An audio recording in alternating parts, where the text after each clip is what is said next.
What's up, everybody? If you don't already know, my name is CJ, and today I'm going to be telling you some common misconceptions about the Air Force Reserve.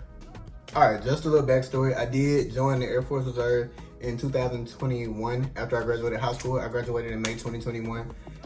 It was crazy during COVID and all that crazy crap, and I was just kind of lost in life, and I was looking for a purpose, so I did join.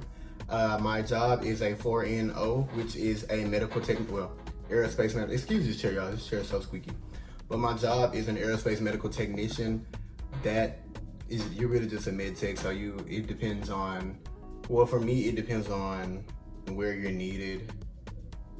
No, for everybody, it depends on where you're needed, or it depends on what's needed when you get where, whatever. So you get your assignment in tech school, and then the base that you're going to, they might need somebody in audiology, or they might need somebody on EMS for the emergency room in an ambulance or something. So it's not, you don't exactly, especially for active duty. For active duty, you don't exactly know, as a medical technician, you don't exactly know where you're gonna go until you actually get your orders for your duty station.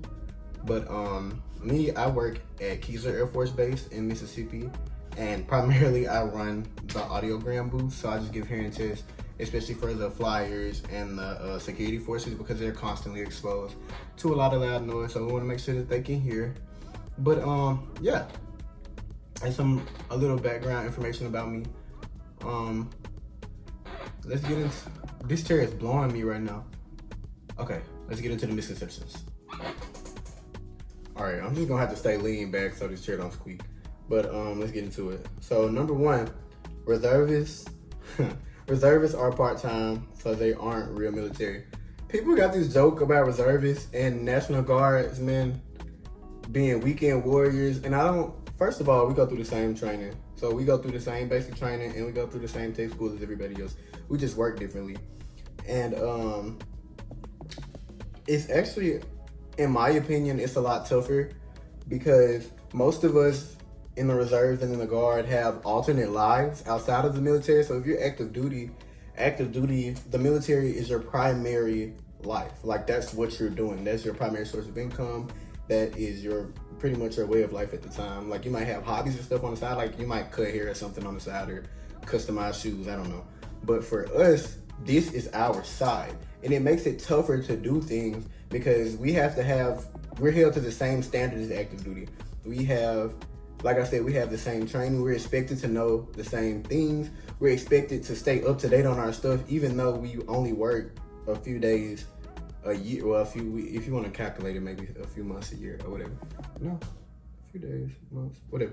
But it really makes it harder because imagine you have school Monday through Friday, and mind you, half of us don't even live close to the base. I live 3 hours from here. Some people from my base live in Houston. That's like 7 hours from my base. So imagine you got school or work Monday through Friday. Then Friday night, you got to get off, drive down here. By the time you get here, it's going to be like 12, 1 in the morning. Wake up and be at work at 6. Work a 12 in the emergency room. And then another one Sunday. Then go to sleep. No, you can't even go to sleep Sunday night because you got to be at work Monday. So you got to drive back to Houston Sunday night after you done just worked all that time. Barely got any rest. Then you got to drive back 7 hours to Houston and get up and be at your real job or your real class at 8 a.m. or 7 a.m. Like, people think that we just don't do anything. Half the time, we are doing way more in a day than y'all, well, than active duty in a day. I'm sorry, it's getting a little personal. The active duty in a day, because we don't have time to make up for it on the outside. So we work on the weekends. So they call us weekend warriors. Yeah, we are, because we don't have time to do anything else, and they will still deploy us. Which brings me to my next misconception. You can't be deployed if you're in the reserves. Y'all. So picture this. Active duty, they run the base. Like, if the active duty personnel wasn't on the base would not be able to function. Reservists, we come in on the weekends, so obviously it doesn't really matter if we're there or not. So, of course, we would get deployed just as much as them, because they can't deploy all of them because the base wouldn't be able to function. So a lot of times with deployment, there's a mix. Like, they'll task your unit to deploy and join other units or whatever. But my unit will get deployed just as quick as an active duty unit. Because say like me working in a hospital, they can't deploy the whole hospital because the people on the base still need healthcare. So they would reach out to our unit. They would ask for volunteers first, and then if they don't have enough, they'll just start snatching people or whatever. But all of that is case by case basis. But yes, we do get deployed. Number 3, the reserve is just a backup force for war. We're not a backup force for war, of course. Like I said previously, we'll go alongside active duty. It's not like a backup thing. Now, if manning is super short, they will pull us. Like for a lot of us, after your contract expires, you're in this, what's it called, inactive reserve status, where if something big enough pops off, like they can pull you back. But again, like, so my job, if we were just a reserve for war, then we wouldn't be working like normal jobs. I work in the hospital as I run the audio booths in the hospital, but I see the other reservists. There are flyers and security forces and everything that work on the weekend. My job is to make sure that they're medically ready to, 1, be deployed, to 2, work on the weekends. And you know, if that comes with them trying to get disability, different things, you just got to make sure that you're keeping their stuff up to date. But no, we're not just a backup source for work. All right, number 4, you only work 1 weekend a month and 2 weeks a year. So there's some truth to that. That's the minimum service, a weekend a month. Drill or UTA, we call them UTAs, but everybody just says drill because it's more commonly accepted. But UTA means unit training assembly, excuse me. But a lot of people just say drill because that's what the Army calls, and everybody bases us off the Army anyway. So, but that's the minimum. But a lot of us work way more than that. There are positions called AGR, which is Active Guard Reserve, and what's the word? Oh my goodness. ARC. I forgot what it stands for. ARC. ARC. I'll put it in the video. Air Reserve Technician. ART. I said ARC. That's Air Force Reserve Command. Oh, please, that's embarrassing.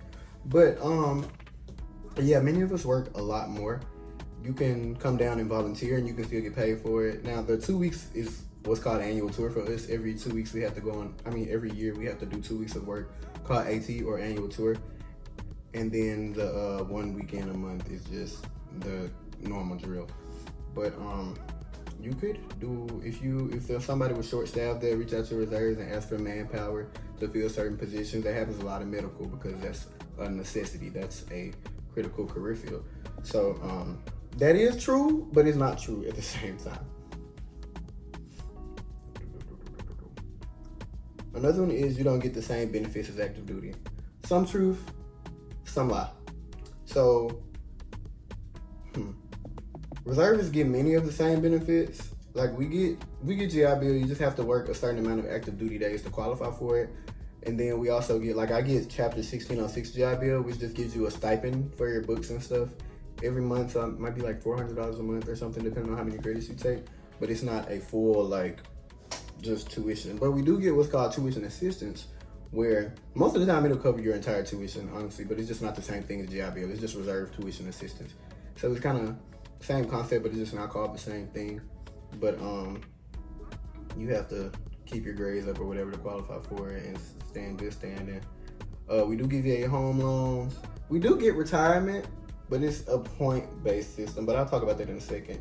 And we also get TRICARE, but it's not the same. It's not 100% free because we don't live on base, so we don't have access to the military facility. For them, it's like, TRICARE. For active duties, TRICARE is the medical insurance, but everything is free because they're right there by it. Us, since we're on the outside, we have what's called TRICARE Select Reserve, and you kind of have, it's a little hard sometimes. Sometimes the VA gets pretty full and it's hard to get in there, but you can find some doctors and clinics that accept it.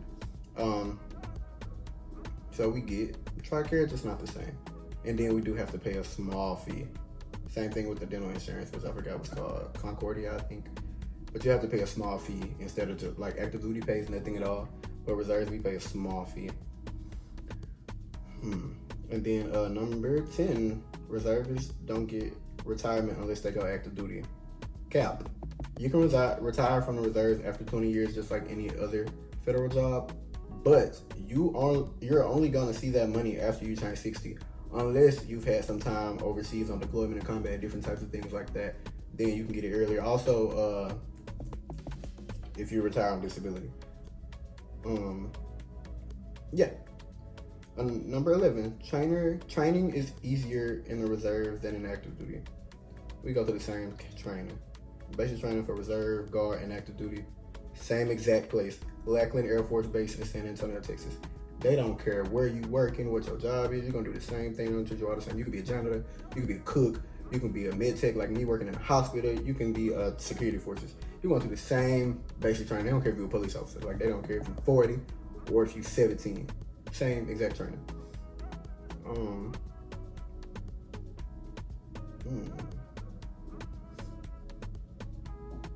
Number 12, you can't choose your job in the reserve.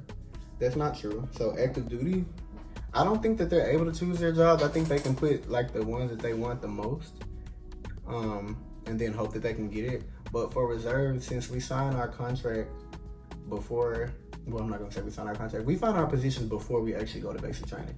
So because there has to be an opening. With active duty, they could just send you anywhere where there's an empty spot. With reservists, since I live in Mississippi, so I talk to a recruiter to be placed at the base in Mississippi. They're not gonna have every single spot open, so they'll tell me what's open and I get to pick from there. And depending on my ASVAB score, I'll get that job. And then you have to go to tech school and hopefully not fail out, because medical tech school is no joke. Like, so many people fail out. I wanna say like 30% people watch out. But you do get to choose your job in the reserve and the guard, simply because there's not, every job isn't always open. Versus active duty, you could go anywhere. Like, if you wanted to be a firefighter so bad, there's a base somewhere that needs a firefighter, so they can send you there. But for us, we're stuck at one base, so they have to make sure that we have a job available. Let me know if y'all have any more questions, or if y'all want to hear, I don't know, like basic training story times. How was tech school? What is tech school like? What the pay is like? Anything y'all want to hear, comment down below. Make sure y'all follow me on social medias, and I'm out. I appreciate y'all for watching.